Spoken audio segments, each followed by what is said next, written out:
నమస్కారం, నా పేరు రాజేశ్వరి. నేటి సిటీ న్యూస్కు స్వాగతం. బీఆర్ఎస్ విద్యార్థి విభాగం నాయకుడు దగ్గుల మధుపై దాడి చేయడం నిరసిస్తూ మంచిర్యాల పట్టణంలో బీఆర్ఎస్ పార్టీ నాయకులు రాస్తారోకో నిర్వహించారు. మధుపై దాడి చేసిన గుండాలను వెంటనే అరెస్ట్ చేయాలని ప్లకార్డులతో నినదించారు. రాస్తారోకో చేపట్టిన మాజీ ఎమ్మెల్యే దివాకర్ రావుతో పాటు పార్టీ శ్రేణులను పోలీసులు అరెస్టు చేశారు.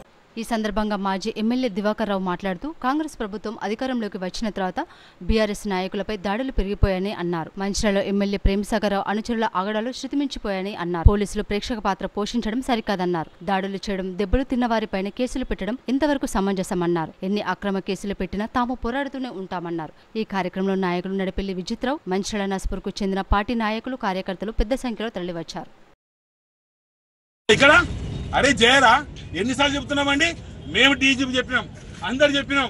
ఇంకా కాస్త కోసం ఆ సిపి గారు కూడా మంచిగా ఇచ్చిండు, లేకపోతే ఇంకా అధ్వానం అవుతుంది. ఆ కాస్త కోసం ఆ సిపి గారు ఈ మధ్యన చుట్టూడి కూడా, లేకపోతే మిమ్మల్ని అడిగాను నాదురు ఎక్కడి అసలు పట్టబాడు కొడుతుంటే నిన్న అటాక్ చేస్తున్నా బండి 3 సార్లు ట్రిప్పులు కొడుతుంది. పోలీసు లేదా ఇక్కడ? ఈ డ్రెస్ దేనికోసం అండి? ఈ డ్రెస్ అన్యాయాన్ని, అక్రమాన్ని, గుండాయిదాన్ని, రౌడీజాన్ని తీసుకుపోయి పీడీ యాక్ట్ పెట్టి లోపడేయాలి పోలీసు.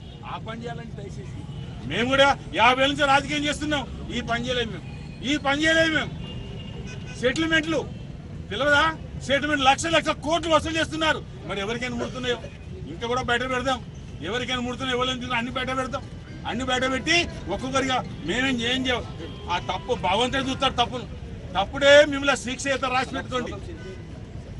ఇదా అండి అరెస్ట్ చేయని మొదలు అప్పటిదాకా లేవు. అవసరమైతే ఇవాళ పోలీసులు నన్ను పెట్టినా పర్లేదు. అరెస్ట్ చేసినాక దివాకర్ రావు కదలడు, పోలీస్ స్టేషన్ పెట్టినా పర్లేదు. దివాకర్ రావు పెట్టుకుని ఏంటిదండి? ఊకుంటామంటారా?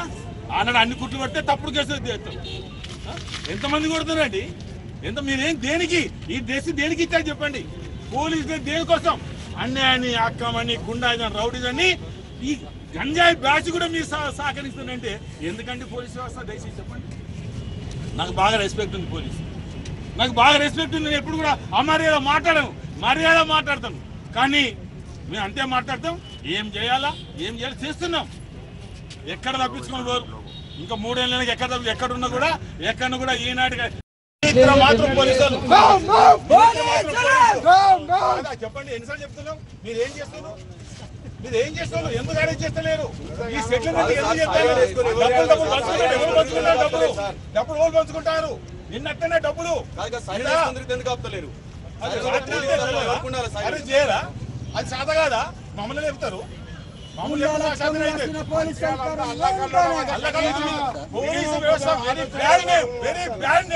రాష్ట్రంలో పోలీసు వ్యవస్థ మంచిగా local police very bad name.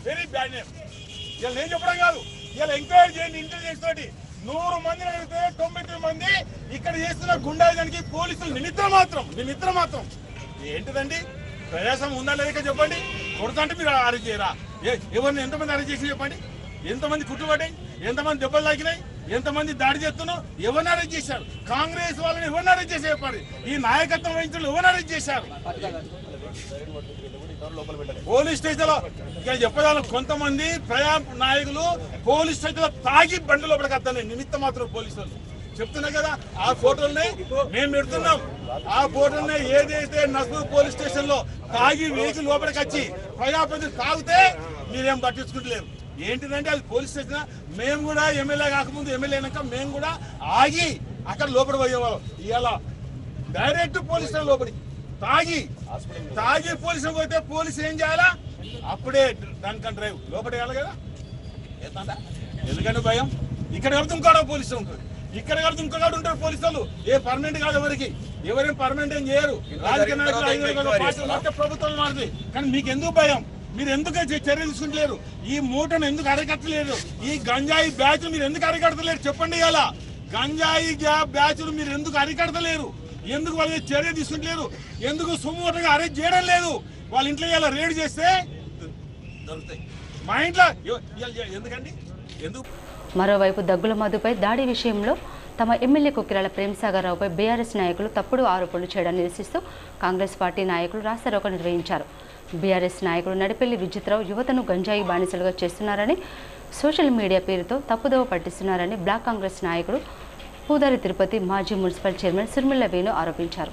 తమ నాయకుడు ఎమ్మెల్యే ప్రేమ్సాగర్ రావుపై అనుచిత వ్యాఖ్యలు చేస్తే సహించేది లేదని మంచిర్యాలలోని బెల్లంపల్లి చౌరస్తా వద్ద కాంగ్రెస్ శ్రేణులు రాస్తారోకో చేపట్టారు. మాజీ ఎమ్మెల్యే దివాకర్ రావు మరియు ఆయన తనయుడు విజిత్ రావులు మంచిర్యాల నియోజకవర్గంలో జరుగుతున్న అభివృద్ధి పనులను ఓర్వలేకనే కాంగ్రెస్ పార్టీపై అనవసరపు రాద్ధాంతాలు చేస్తున్నారని ఆరోపించారు. గత రాత్రి బీఆర్ఎస్ పార్టీ విద్యార్థి నాయకుడు మధ్యమతిలో జరిగిన గొడవను కాంగ్రెస్ పార్టీకి అంటగట్టడం సరికాదని కాంగ్రెస్ పార్టీ శ్రేణులు హెచ్చరించారు. ఇప్పటికైనా మాజీ ఎమ్మెల్యే దివాకర్ రావు ఆయన తనయుడు కాంగ్రెస్ పార్టీపై విమర్శలు చేస్తే ఊరుకునేది లేదని హెచ్చరించారు.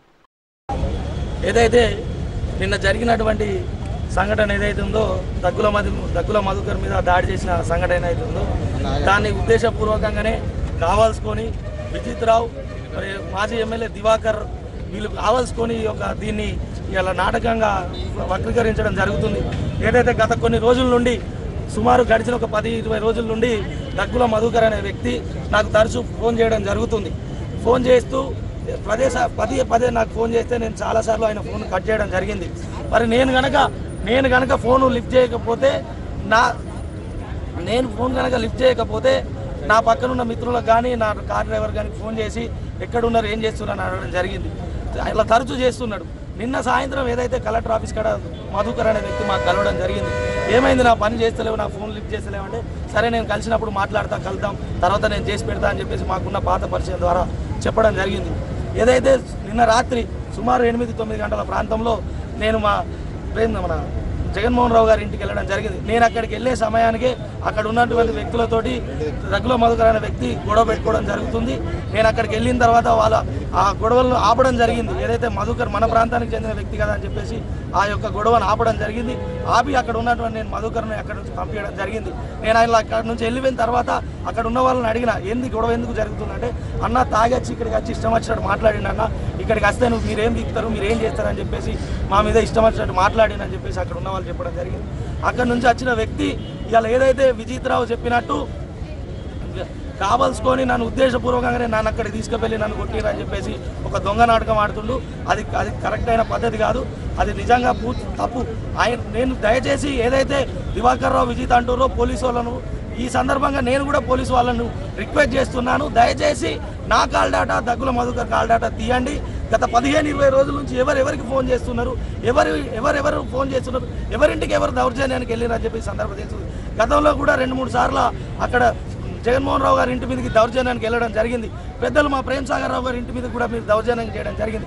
అప్పుడు కూడా మా పెద్దలు ప్రేమ్సాగర్ రావు గారు కొంచెం ఓపిక పడదాం, ఇలాంటి గొడవలు మనకు వద్దు, ప్రజల అభివృద్ధి మనకు ముఖ్యమని చెప్పేసి ప్రేమ్సాగర్ రావు గారు చెప్పడం జరిగింది. కానీ గుర్తుపెట్టుకో విజిత్, నువ్వు ఖచ్చితంగా ఈ మంచిర్యాల ప్రాంతంలో గంజాయిని పెంచిపోయి ఇవాళ గంజాయి అని అంటున్నావు కదా, ఈ ప్రాంతంలో గంజాయి అలవాటు చేసింది నువ్వు, ఈ ప్రాంతంలో గంజాయిని పెంచి పోషించింది నువ్వు.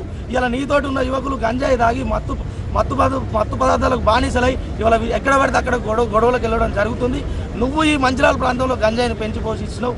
కేవలం మా మీద ఉన్న ఈర్ష్యతోటే కావాల్సుకొనే ఇదంతా క్రియేట్ చేయడం జరిగింది. కాబట్టి గుర్తుపెట్టుకో విజిత్, ఖచ్చితంగా నువ్వు కనుక మా ఎమ్మెల్యే ప్రేమ్సాగర్ రావు గారి గురించి కానీ తప్పుడు వ్యాఖ్యలు చేస్తే ఖచ్చితంగా ఇదివరకంటే మా సార్ చెప్పిండు మేము సపరేకున్నాం, కానీ ఈసారి ఉండే పరిస్థితి లేదు. ఖచ్చితంగా ఇంట్లోకి వచ్చి నిన్ను గుంజి కొడతామని చెప్పి సందర్భంగా తెలియజేస్తూ ఏదైతే ప్రేమ్సాగర్ రావు గారి మీద అనుచిత వ్యాఖ్యలు చేసిన దివాకర్ రావు విజిత్ వెంటనే ప్రేమ్సాగర్ రావు గారికి క్షమాపణ చెప్పాలని చెప్పి సందర్భంగా తెలియజేస్తున్నాను. ఎన్నికల తర్వాత దివాకర్ రావు గెలిచిన తర్వాత ఆయన కొడుకు మొత్తం అధికారం కూడా తన చేతిలోకి తీసుకొని వ్యవస్థను మొత్తం తన చేతిలోకి తీసుకొని యువతను సోషల్ మీడియా పేరు చెప్పి సోషల్ మీడియా అని చెప్పి ఒక టీం తయారు చేసి యువతను మత్తు బానిసాలకు మద్యము గంజాయికి అలవాటు చేసి గంజాయి ఇప్పించి కొంతమంది తను అనుచరులను నెల జీతమిచ్చు గంజాయి తాగిపిచ్చు బానిసలను చేసి ఈరోజు యువత రోడ్డు మీద పడి రౌడీలు గుండాలుగా తయారు చేసింది నడిపెల్లి విజిత్ రావు, మాజీ ఎమ్మెల్యే నడిపెల్లి దివాకర్ రావు యొక్క తనయుడు నడిపెల్లి విజిత్ రావు.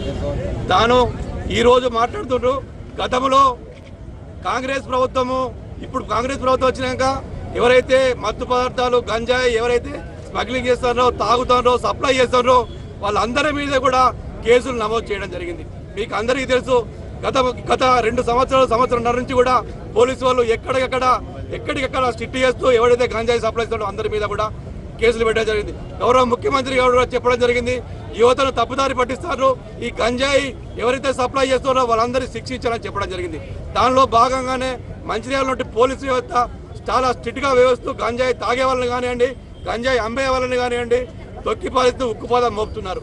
అదే గతంలో చూసుకుంటే ఈ విజిత్ ఉన్న టీఆర్ఎస్ ప్రభుత్వం అయితే దివాకర్ రావు ఎమ్మెల్యేనప్పుడు ఒక్కటి కూడా గంజాయి కేసు కాలే. ఈరోజు ఇతను ఎవడున్న అనుచరులకు తాగిపిచ్చి, మద్యం తాగిపిచ్చి, గంజాయి తాగిపిచ్చి గౌరవ శాసనసభ్యులు మన ప్రేమ్ సాగర్ రావు గారి ఇంటి మీద కూడా పంపడం జరిగింది. ఆ రోజు కూడా మేము కేసు పెట్టడం జరిగింది. కొంతమంది బీజేపీలు బీఆర్ఎస్ ఒక్కటై ప్రేమ్ సాగర్ రావు మీద తప్పుడు లేఖలు కూడా రాయడం జరిగింది.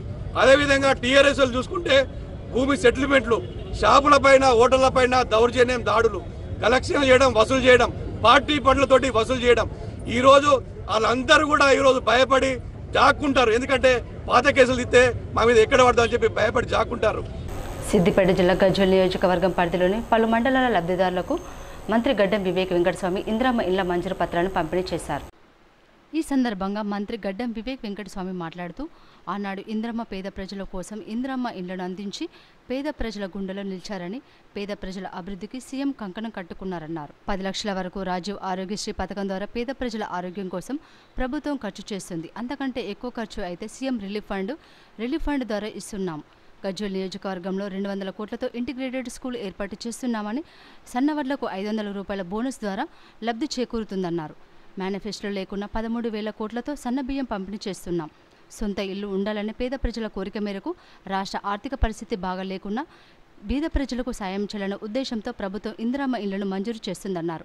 ఆర్థికంగా ప్రభుత్వానికి ఎంత ఇబ్బంది ఉన్నా మెదక్ ఉమ్మడి జిల్లా ఇన్ఛార్జి మంత్రిగా జిల్లా అభివృద్ధి చేస్తానన్నారు. అనంతరం జిల్లా కలెక్టర్ కె హైమావతి మాట్లాడుతూ, సొంత ఇంటిని కలిగి ఉండడం ప్రజలందరి కళ అని, ఆ కళను నెరవేరుస్తున్న రాష్ట్ర ప్రభుత్వానికి, రాష్ట్ర ముఖ్యమంత్రి రేవంత్ రెడ్డికి, రాష్ట్ర గృహ నిర్మాణ శాఖ మంత్రి పొంగులేటి శ్రీనివాసరెడ్డికి ప్రజల పక్షాన ధన్యవాదాలు తెలిపారు.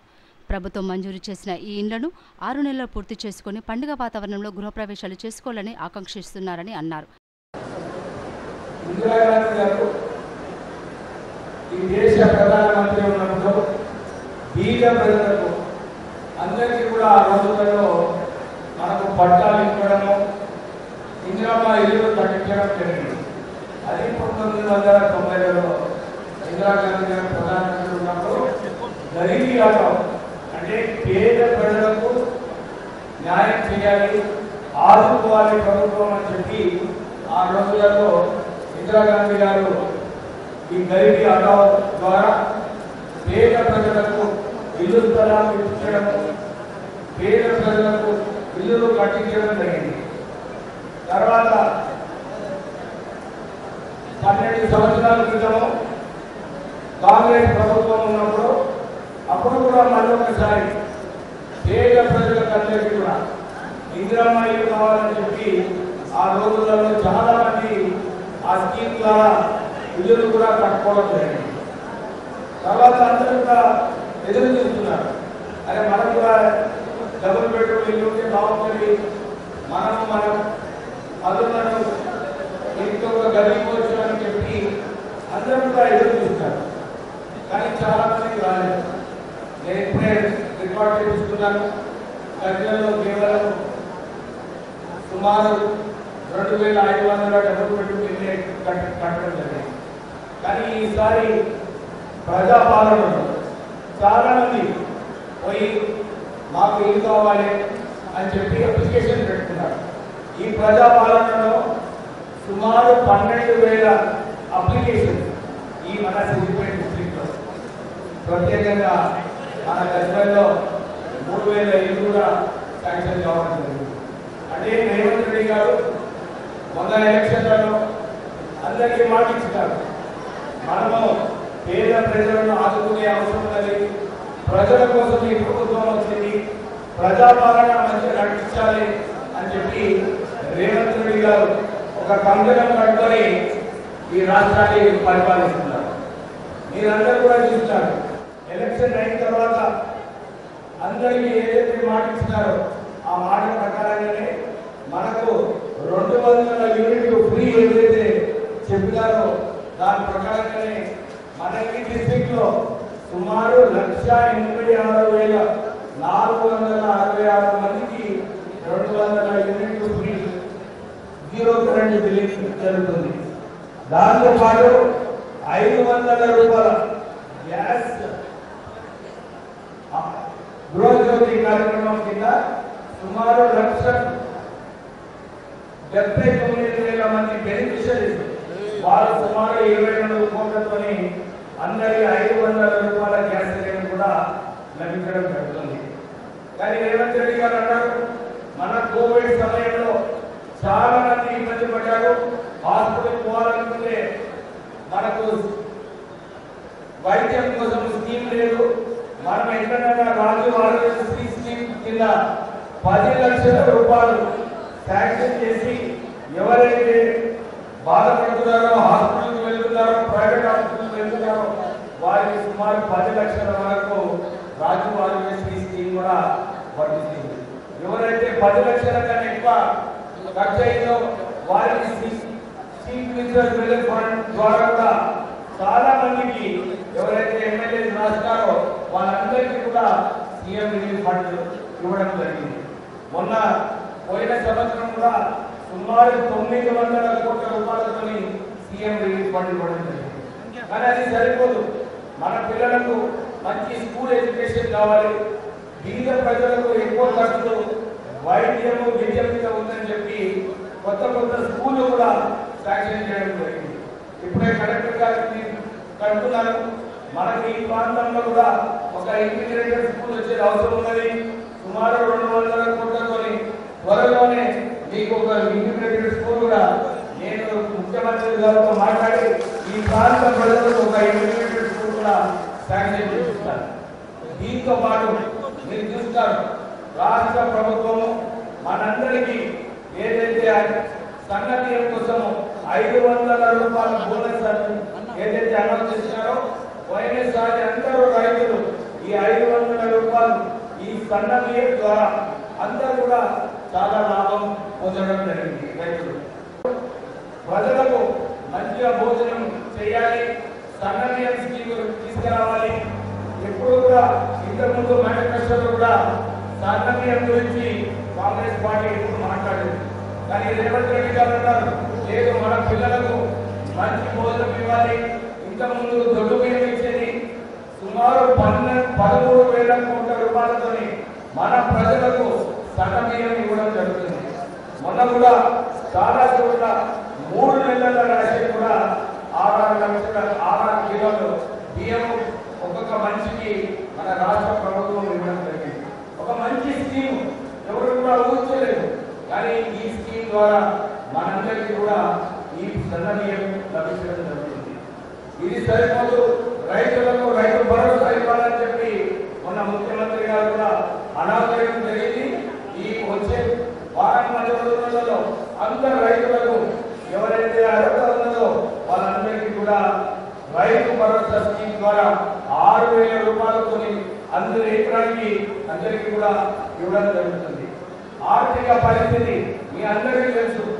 ఈ 10 సంవత్సరాలలో రాష్ట్ర ఆర్థిక పరిస్థితి సరిగా లేనప్పటికీ కూడా కాంగ్రెస్ ప్రభుత్వం వచ్చిన తర్వాత బీద ప్రజలకు ఆదుకోవాలి, బీద ప్రజలకు న్యాయం చేయాలి అని చెప్పి ఆలోచనతో రేవంత్ రెడ్డి గారు రాహుల్ గాంధీ గారి ఆలోచన ప్రకారంగా వారు లేదు అన్ని వర్గాలకు న్యాయం చేయాలి, అన్ని వర్గాలకు ఏదో ఒక కార్యక్రమం తీసుకోవాలని చెప్పి ఈ ఆలోచనతో వారు రాష్ట్ర ప్రభుత్వం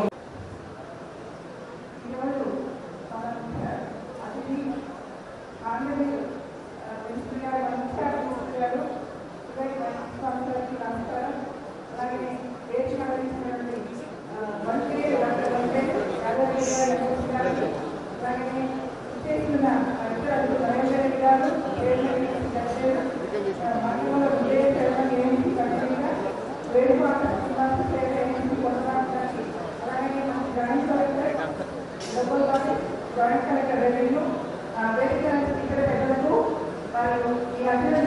ఈ అందరికీ కూడా నమస్కారాలు తెలియజేస్తున్నాను.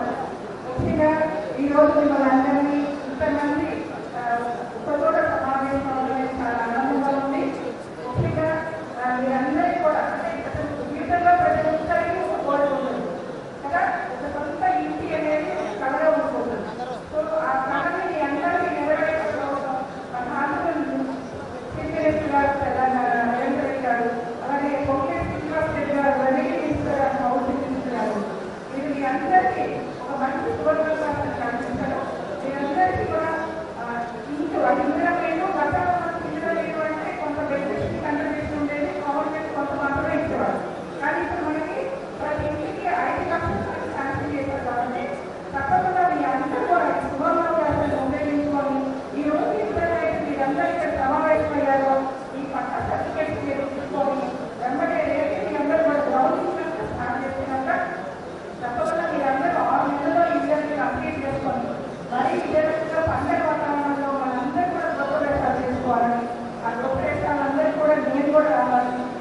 తెలంగాణ జర్నలిస్టులు ఎదుర్కొంటున్న సమస్యలను ప్రభుత్వం వెంటనే పరిష్కరించాలని తెలంగాణ వర్కింగ్ జర్నలిస్టు ఫెడరేషన్ రాష్ట్ర అధ్యక్షుడు మామిడి సోమయ్య డిమాండ్ చేశారు.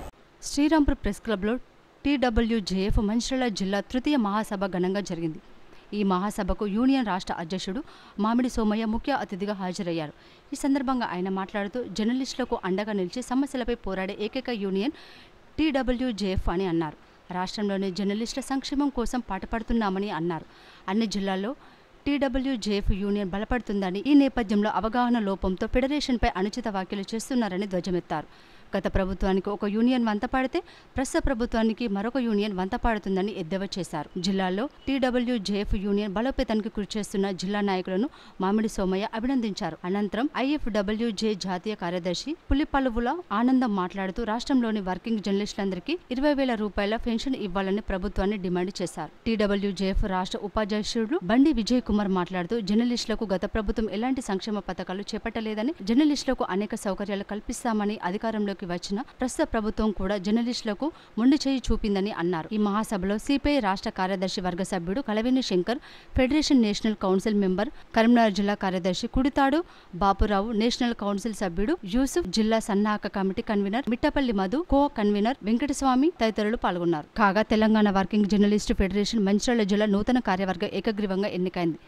అధ్యక్షుడిగా మిట్టపల్లి మధు, ఉపాధ్యక్షుడిగా వెంకటస్వామి, కార్యదర్శిగా గడ్డం సత్యంగౌడ్, సంయుక్త కార్యదర్శులుగా నేరెళ్ల నరేష్ గౌడ్, నరేందర్, సుమన్, రవి, కార్యనిర్వాహక కార్యదర్శులుగా MA ఆఫీస్ ఇప్ప సురేష్, సందలిని నర్సయ్య, సదానందం శ్రీనివాస్, కోశాధికారిగా సబ్బని భాస్కర్, కార్యవర్గ సభ్యులుగా MD సుల్తాన్, S మల్లేష్ తదితరులు ఏకగ్రీవంగా ఎన్నికయ్యారు. వీరితో పాటుగా రాష్ట్ర కౌన్సిల్ సభ్యులుగా షానగొండ శ్రీనాథ్ ఎన్నికైనట్లు ఫెడరేషన్ రాష్ట్ర అధ్యక్షులు మామిడి సోమయ్య ప్రకటించారు. జర్నలిస్టుల సమస్యల మీద పోరాడేందుకు ఏర్పడిన తెలంగాణ వర్కింగ్ జర్నలిస్ట్ ఫెడరేషన్ ఇవాళ రాష్ట్ర వ్యాప్తంగా కూడా అన్ని జిల్లాల్లో మహాసభలు నిర్వహిస్తుంది. అందులో భాగంగానే ఇవాళ మంచిర్యాల జిల్లాలో తృతీయ మహాసభ బ్రహ్మాండంగా నిర్వహించుకుంటుంది. అదేవిధంగా 33 జిల్లాల్లో మహాసభలు ముగించుకొని త్వరలోనే రాష్ట్ర మహాసభ బ్రహ్మాండంగా నిర్వహించడానికి ప్లాన్ చేస్తున్నాం. కాబట్టి ఇవాళ రాష్ట్రంలో ఉన్న జర్నలిస్టులు మిత్రులందరూ కూడా ఒకటే ఆలోచించాలి. దయచేసి ఏ సంఘం అయితే, ఏ యూనియన్ అయితే జర్నలిస్టుల పక్షాన పోరాడుతుందో ఆ యూనియన్ని ఆదరించాలి. ఆ యూనియన్కి అండగా ఉన్నప్పుడే ఆ యూనియన్ జర్నలిస్టులందరూ కూడా అండగా ఉండి హక్కుల కోసం పోరాడుతుందని చెప్పి గ్రహించాలని కోరుతున్నాను. ఇవాళ రాష్ట్రంలో ఉన్న మిగతా సంఘాల పరిస్థితి చూస్తే ఎలా ఉందో జర్నలిస్టులందరికీ తెలుసు. ఏ ప్రభుత్వం అధికారం ఉంటే ఆ ప్రభుత్వం సంఘాన్ని చేరి వారికి అండగా ఉండి జర్నలిస్టుల సంఘాలను తాకట్టు పెట్టి జర్నలిస్టుల సమస్యలను పట్టించుకోకుండా పక్కన చేసిన పరిస్థితులు మనం చూస్తున్నాం. గత 10 ఏళ్లుగా TRS ప్రభుత్వం ఉంది. 10 ఏళ్లుగా ఒక సంఘం ఆ ప్రభుత్వానికి పక్షాన చేరి జర్నలిస్టుల సమస్యలను పట్టించుకోలేదు. ఇప్పుడు కాంగ్రెస్ ప్రభుత్వం అధికారం రాగానే ఇంకో సంఘం వాళ్ళ పక్షాన నిలిచింది. ఒక పదవి తీసుకొని కేవలం ఆ పదవి కోసమే ఆ సంఘాన్ని తాకట్టు పెట్టినట్టుగా మిగతా జర్నలిస్టుల సమస్యలను పట్టించుకోవట్లేదు. దయనీయమైన స్థితి ఏంటంటే ఈ రాష్ట్రంలో కొత్త గవర్నమెంట్ వచ్చి 1.5 ఏళ్ళు అయింది. ఇంతవరకు కొత్త అక్రిడేషన్ కార్డులు ఇచ్చిన పాపన పోలేదు. అంటే ఆ పరిస్థితి లేదు. చిన్న సమస్య అది. కొత్త అక్రిడేషన్ కార్డులు ఇవ్వాలి, కానీ ప్రతి 3 నెలలకోసారి దాన్ని పొడిగించుకుంటూ పోతూ ఇప్పటికీ కూడా ఇంతవరకు ఇవ్వలేదు. ఇంకా వచ్చే సంవత్సరం ఇచ్చే పరిస్థితి కనిపిస్తున్నది మనకు. ఏంటిది? ఇది కమిటీల పేరుతో కాలయాపన చేయడం. జర్నలిస్టుల వెల్ఫేర్ ఫండ్ లేదు. చనిపోయిన జర్నలిస్టులకు ఏనాడో ఎప్పటి నుంచో ఇస్తున్న ₹1,00,000 మాత్రమే ఇస్తున్నారు. 5 లక్షలు 10 లక్షలు పెంచాలని చెప్పేసి మేము గత ప్రభుత్వంలో కూడా డిమాండ్ చేశాం. కానీ ఇంతవరకు ఆ ప్రభుత్వం పెంచలేదు. ఆ ప్రభుత్వం అయితే జర్నలిస్టులని చాలా హీనంగా చూసింది. ఏ సమస్య కూడా పరిష్కరించలేదు. కనీసం వేరే ప్రత్యామ్నాయ ప్రభుత్వం అన్న వస్తే సమస్యలు పరిష్కారం అవుతామని చెప్పి ఎంతో ఆశించాం. కానీ వాళ్ళ గవర్నమెంట్ మారినా కూడా, కాంగ్రెస్ ప్రభుత్వం వచ్చినా కూడా ఈ ప్రభుత్వం కూడా గత ప్రభుత్వం లాగానే నిర్లక్ష్యం చేస్తుంది. కాబట్టి తెలంగాణ వర్కింగ్ జర్నలిస్ట్ ఫెడరేషన్ తరఫున మేము ప్రభుత్వాన్ని పదే మళ్ళీ డిమాండ్ చేస్తున్నాం. ఉద్యమం రాకముందే రాష్ట్రంలో జర్నలిస్టులు రోడ్డున పడి ఉద్యమం చేయకముందే మిగతా అన్ని సమస్యలను కూడా పరిష్కరించాలని చెప్పేసి ముఖ్యమంత్రికి మేము కోరుతున్నాం. లేని పక్షంలో మేము రాష్ట్ర వ్యాప్తంగా మహాసభలు మేము పూర్తయిన తర్వాత మేము పెద్ద ఎత్తున ఆందోళన చేపట్టడానికి కూడా మేము సిద్ధంగా ఉన్నామని చెప్పేసి ప్రభుత్వానికి ఈ మహాసభ నుంచి హెచ్చరిక చేస్తున్నాం. నేటి సిటీ న్యూస్ ఇంతకు సమాప్తం. తిరిగి ప్రసారమైన సిటీ న్యూస్లో మళ్ళీ కలుసుకుందాం. అంతవరకు సెలవు. నమస్కారం.